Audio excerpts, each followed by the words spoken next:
Pada video kali ini kita akan membahas tentang jurnal penyesuaian atau adjustment entry. Adjustment entry ini biasa dilakukan pada akhir satu periode. Bisa jadi bulanan ataupun tahunan. Kita akan membahas tentang jurnal penyesuaian ini. Nah, untuk jurnal penyesuaian adalah pencatatan jurnal yang dibuat untuk menetapkan jumlah pendapatan dan beban yang tepat untuk setiap periode akuntansi. Jadi fungsi dari jurnal penyesuaian ini adalah untuk memperbarui catatan jurnal yang telah dibuat sebelumnya agar laporan keuangan bisa dipertanggungjawabkan keakuratan dan terkinian. Jadi maksudnya adalah laporan keuangan yang akan dibuat itu benar-benar menggambarkan situasi dan kondisi yang terjadi. Nah, untuk jurnal penyesuaian ini, dia berdasarkan atas prinsip matching principle, yaitu pendapatan diakui saat diperoleh dan juga beban diakui pada saat terjadinya, bukan berdasarkan kas keluar atau dibayarkan. Jadi bukan berdasarkan cash basis, tapi menggunakan basis akrual atau accrual basis. Untuk jurnal penyesuaian sendiri dilakukan setiap akhir dari periode. Jadi tujuannya kan untuk membuat laporan keuangan ini akurat ya dan menggambarkan keadaan sesuai dengan yang terjadi. Nah, jurnal penyesuaian ini bukanlah jurnal baru, melainkan untuk mengkoreksi atau mengubah saldo atau nilai dari beberapa akun neraca yang telah dibuat sebelumnya. Contoh gampangnya adalah ketika kita mencatat sewa dibayar di muka.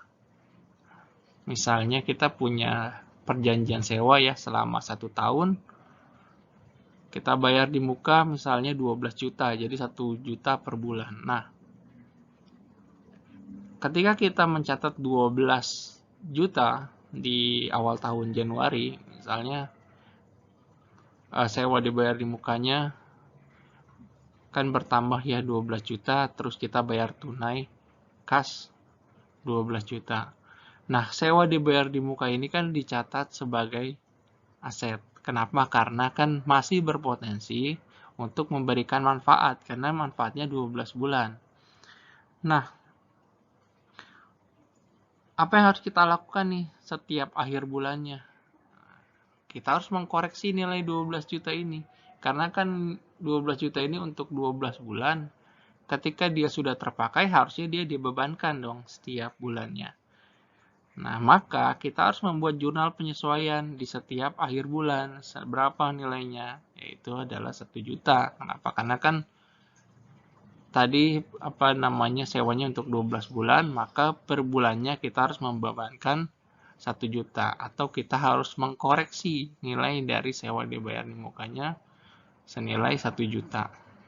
Itu untuk cara jurnalnya kita akan bahas nanti.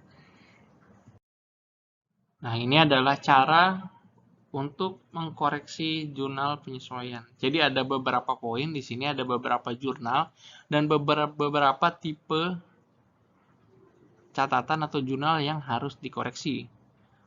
Untuk yang pertama, ini adalah beban yang ditangguhkan. Beban yang ditangguhkan maksudnya adalah biaya-biaya yang sebenarnya nanti akan dibebankan tapi kita sudah bayar duluan di muka. Nah, untuk tipe-tipe beban ditangguhkan, di sini ada sewa dibayar di muka yang sudah saya bahas tadi contohnya. Terus ada kredit pajak. Lalu ada biaya lainnya, misalnya seperti ada down payment dan lain sebagainya. Nah, di sini kita ambil contoh ya. Pada tanggal 1 Maret 2022, kita melakukan pembayaran sewa dibayar di muka, yaitu senilai 12 juta. Sewa dibayar di muka senilai 12 juta, di debit, lalu kreditnya adalah kas karena ceritanya ini dibayar tunai ya, 12 juta. Lalu di sini saya kasih kode ya, 1, 1, ini ada 5, ada 1. Ini maksudnya adalah sewa dibayar di muka ini adalah akun atau berkategori akun aset. Begitu juga dengan kas berkategori akun aset.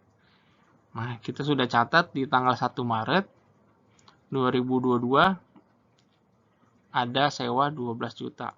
Lalu apa yang harus kita lakukan? Di setiap akhir bulan kita harus menyesuaikan angka 12 jutanya ini.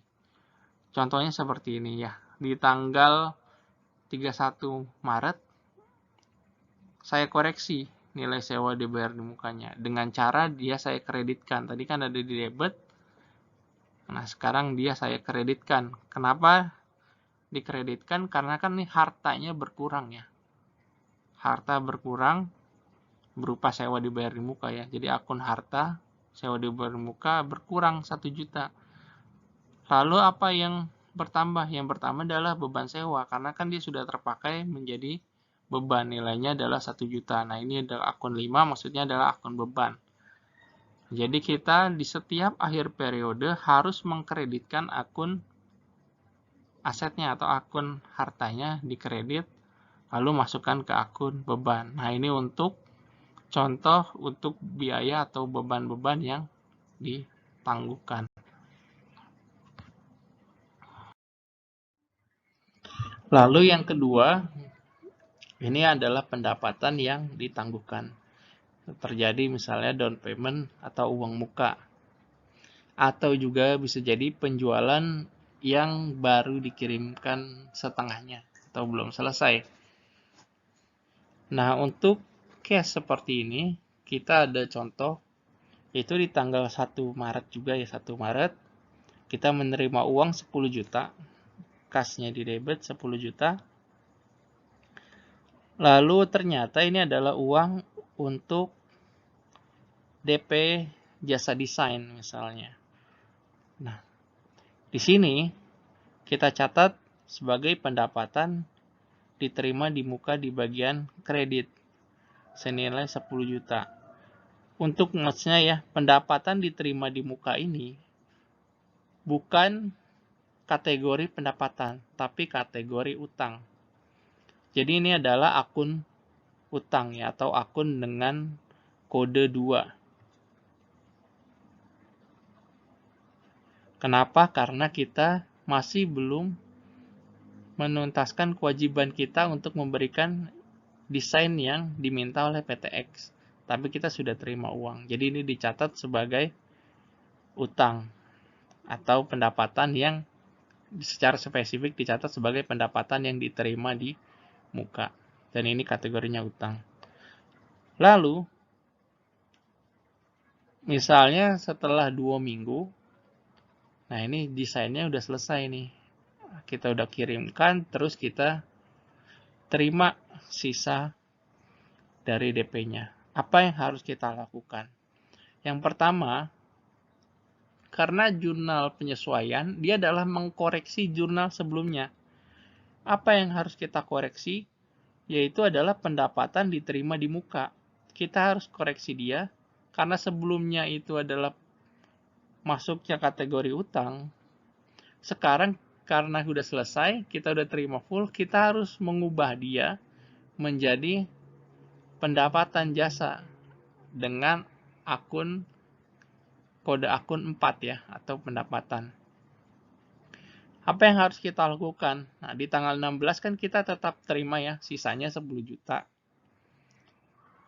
Lalu kita harus koreksi si pendapatan diterima di mukanya, yaitu senilai yang udah dicatat sebelumnya.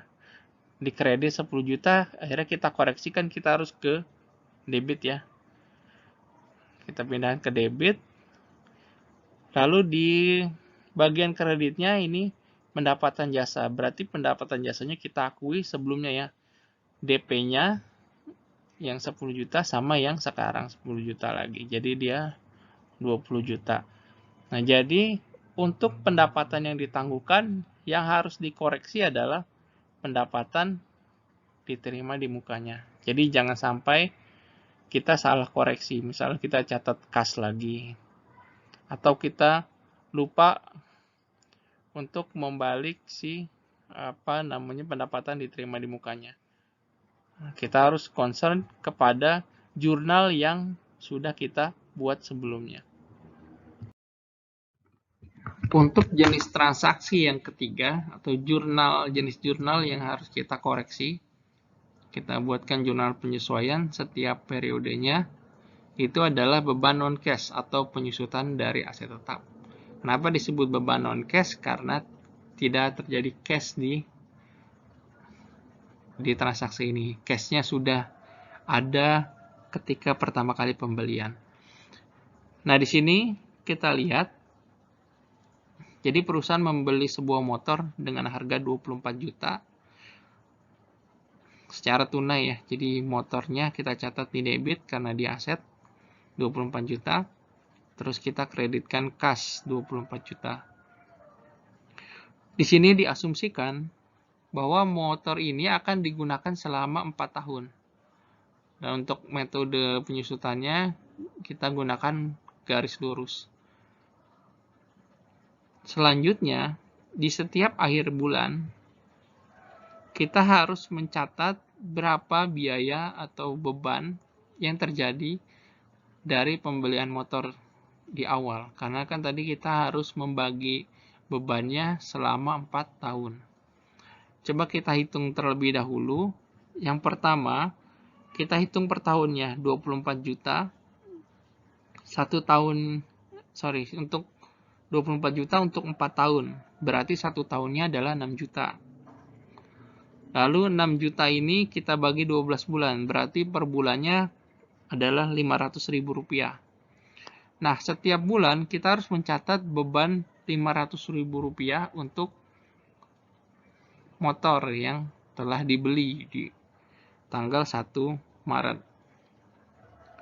Pencatatannya kita bisa membuat beban penyusutan ya, beban penyusutan motor di debit 500.000. Lalu untuk kreditnya ini tidak menggunakan aset tetap, tapi akumulasi penyusutan.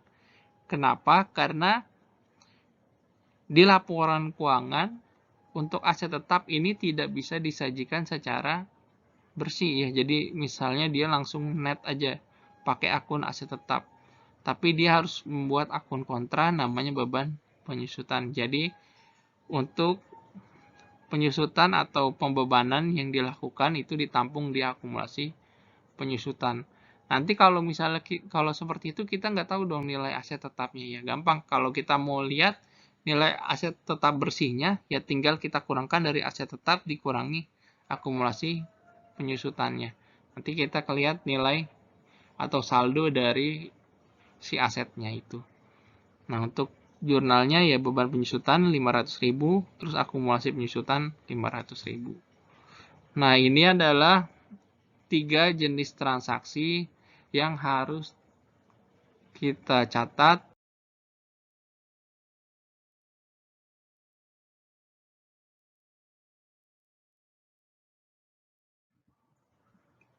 Terima kasih telah menonton video ini. Semoga apa yang telah kita bahas dapat memberikan pandangan baru untuk teman-teman. Terima kasih banyak. Sampai jumpa di video selanjutnya.